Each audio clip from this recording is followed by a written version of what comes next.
Sha'Carri Richardson and Team USA catch Team Great Britain in final moments to win women's 4x100 meters relay gold. It is absolutely pouring at the Stade de France as the teams take their spots for the women's 4x100 meter relay race.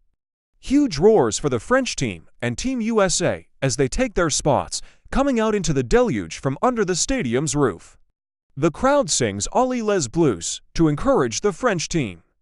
The gun sounds and the first leg is off. As the baton is handed off into the final leg, the crowd roars and, in the last leg, Sha'Carri Richardson has a lot of ground to make up. But she is surging into the final stretch. Richardson absolutely blows by the German runner, and she's chasing down Team Great Britain here in the rain. And she does it. She even has a moment to cast a little side-eye at her competitors as she goes over the finish line, a truly unreal move in the closing milliseconds of an Olympic final. Over the line in 41.78 seconds, Team USA takes the gold. Great Britain is 0.07 seconds behind and Germany takes the bronze. The adrenaline is absolutely surging through Richardson after the race as she nods toward the crowd, soaking in the moment.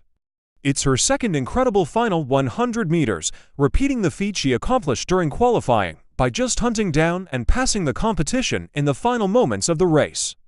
The moment that I will describe is realizing that when we won, the USA ladies, it was a phenomenal feeling for all of us, Richardson said after the race. I just remember trusting my third leg, trusting Gabby, and knowing that she's going to put this thing in my hand no matter what, and to leave my best on the track. I was very comfortable with these ladies. Sha'Carri added, honestly, it feels amazing. Each and every one of us came out to these games to drive for greatness, and I feel like we all did a very good showing of that. Whether it was individually or all together, it's clear that the rain didn't affect Team USA all that much. That run was the fastest relay the US has run in this race this season. The Stade de France has truly just been an American playground throughout this week of track competition as the US dominance continues.